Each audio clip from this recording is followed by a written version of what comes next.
Past 2 டேஸா நிஃப்டியில் expect பண்ண level. So இன்னைக்கு வந்து ஆல்மோஸ்ட் வந்து லெவலை வந்து ரீச் பண்ண வந்துட்டான். அதாவது 23,840 வந்து நம்மளுக்கு குரூஷியல் லெவல் சப்போர்ட்டாக மெயின்டைன் ஆகும் அப்படிங்கிறத நம்ம பாஸ்ட் 2 டேஸாக எதிர்பார்த்துட்டு இருந்தோம். ஸோ மண்டே நம்மளுக்கு மார்க்கெட் கன்சால்டேட் பண்ணி அப்படியே அப் ட்ரெண்டுக்கு புஷ் பண்ணிச்சு. ஓகே, இன்னைக்கு டியூஸ்டே வந்து ஃபர்ஸ்ட் ஆஃப் வந்து நம்மளுக்கு ஒரு நல்லா பையிங் ப்ரெஷர் இருக்கும், செகண்ட் ஆஃப் வந்து ஒரு செல்லிங் ப்ரெஷர் இருக்கும் அப்படின்னு பார்த்தோம். ஃபர்ஸ்ட் ஒரு 2 ஹவர்ஸ் நல்லா பையிங் ப்ரெஷர் இருந்துச்சு. ஸோ அதுக்கப்புறம் ஸ்ட்ராங்காக வந்து மார்க்கெட் வந்து செல் ஆகி 23,840 வர்றதுக்கு ட்ரை பண்ணிட்டு 23,880 இருந்து அப்படியே ரிட்டர்ன் ஆகி ரெடியாக நம்மளுக்கு நிற்கலாம். இப்போ 840 இருந்து சப்போர்ட் எடுத்துச்சு அப்படின்னா நம்மளுக்கு நல்ல ஒரு கிளியரான அப் ட்ரெண்ட் இருக்கும். 840 பிரேக் அவுட் கிடைச்சா மட்டும் தான் டவுன் வந்து நம்ம எக்ஸ்பெக்ட் பண்ண முடியும். ஸோ நல்ல ஒரு குரூஷியல் லெவலாக இப்போதைக்கு இருக்கிறது 23,800 to 840 லெவல். ஸோ இங்கே சப்போர்ட் எடுக்கலாங்கிறத நாளைக்கு பார்ப்போம். இன்னைக்கு என்ன நடந்திருக்கு அப்படிங்கிற ஒரு சின்ன ரிப்போர்ட்டையும் நெக்ஸ்ட் நாளைக்கான அனாலிசிஸையும் நம்ம ஸ்டார்ட் பண்ண ஆரம்பிச்சிடலாம். ஃபர்ஸ்ட் நம்மளுக்கு இப்போ நிஃப்டி இருக்கிறது short term confirmation 1 hour analysis base பண்ணி நிஃப்டி நம்மளுக்கு என்ன கன்ஃபர்மேஷன் கொடுத்துருக்குன்னா, நான் இன்னைக்கு எதிர்பார்த்ததே 23,150 இருந்து நம்மளுக்கு 24,150 இருந்து நல்ல செல்லிங் ப்ரெஷர் இருந்துச்சு அப்படின்னா அங்க இருந்து செல் பொசிஷன் ஃபோக்கஸ் பண்ணலாங்கிறதா நம்மளோட ஐடியாவா இருந்தது. ஆக்சுவலா என்ன நடந்திருக்கு அப்படிங்கிறதையும் ஜஸ்ட் நான் உங்களுக்கு சொல்லிடுறேன். மார்னிங் மார்க்கெட் ஓப்பன் ஆச்சு. ஓப்பன் ஆனே நான் லைவ்ல வந்து இன்ஃபர்மேஷன் கொடுத்தேன்.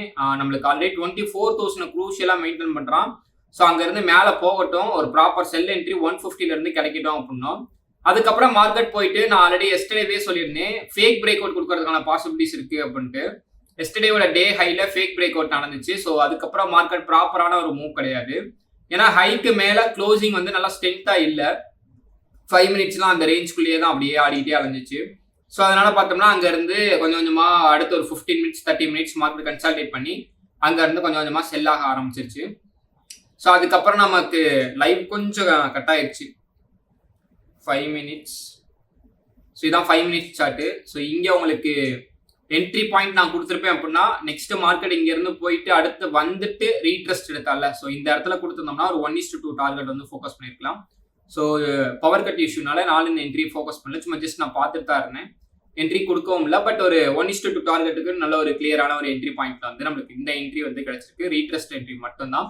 அனதர் ஒன் நம்ம வெயிட் பண்ணோம்னா 23,850 வரைக்கும் நம்ம 840 வரைக்கும் நம்ம வெயிட் பண்ணியிருக்கணும். ஸோ அது நம்ம வெயிட் பண்ணலை. ஸோ அங்கே அந்த லெவல் கன்ஃபர்மேஷன் நம்மளுக்கு கிளியராக இங்கே லெவலை வந்து ரீச் பண்ணவும் இல்லை.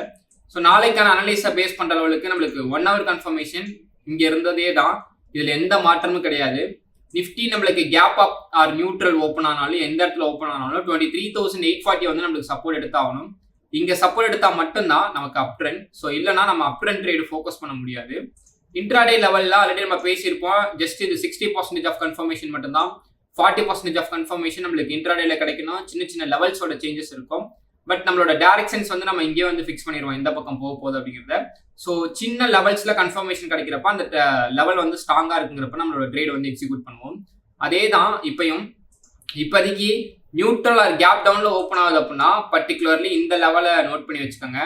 23,960 980 இந்த ரேஞ்ச்ல இருந்து மார்க்கெட் ரிவர்ஸ்ல ஆச்சுன்னா 23,840 வரைக்கும் நம்ம ஒரு டவுன் வந்து ஃபோக்கஸ் பண்ணலாம். ஒரு 100 பாயிண்ட்ஸ் வந்து டவுன் வந்து வியூ இருக்கு. கேப் அப்பில் ஓப்பன் ஆச்சுனாலும் மார்க்கெட் வந்து எனக்கு பர்டிகுலர்லி 24,222 பிரேக் பண்ணாத வரைக்கும் இந்த லெவலை வந்து ரீச் பண்ணுறதுக்கான பாசிபிலிட்டிஸ் தான் இருக்கும். ஒன்ஸ் இன்னைக்கு டேவோட க்ளோஸை வந்து நம்மளுக்கு சப்போர்ட்டாக வந்து ஆக்ட் ஆகினா மட்டும்தான் ஸோ நாம ஃபர்தராக அப் ட்ரெண்டுக்கு வந்து இதுக்கு மேலே வந்து நம்ம ஃபோக்கஸ் பண்ண முடியும். இன்னைக்கு டே நம்மளுக்கு அந்த இடத்துல சப்போர்ட் ஆக்ட் ஆகலை அப்படின்னா இங்கேருந்து செல் என்ட்ரி தான், இங்கேருந்து செல் என்ட்ரி தான். இங்கே வந்து ரீச் பண்ணதுக்கப்புறம் இந்த இடத்துல இருந்து கன்ஃபர்மேஷன் கிடைச்சிச்சு அப்படின்னா ஸோ பை என்ட்ரி ஃபோக்கஸ் பண்ணலாம். இங்கேயும் ஃபேக் பிரேக் அவுட் நடக்கிறதுக்கான சான்ஸ் இருக்கு. எவ்வளோ தூரத்துக்குன்னா 23,700 வரைக்கும் சப்போர்ட் தான். ஸோ அப்போ 23,700 இருந்து 840 வரைக்குமே நம்ம ஒரு க்ரூஷியல் ஏரியா. இந்த இடத்துல நல்ல ரிவர்சல் கேண்டில் கிடைச்சுன்னா நம்மளுக்கு அப் ட்ரெண்டுக்கான ஃபோக்கஸ் வந்து ஆட்டோமேட்டிக்காக நம்மளுக்கு ஸ்டார்ட் ஆக ஆரம்பிச்சிடும். நாளைக்கு வந்து சென்செக்ஸோட எக்ஸ்பைரி இல்லை, தேர்ஸ்டே வந்து ஹாலிடே. ஸோ எல்லாத்துக்கும் வந்து பக்ரீத் நல்வாழ்த்துக்கள், அட்வான்ஸ் பக்ரீத் நல்வாழ்த்துக்கள்.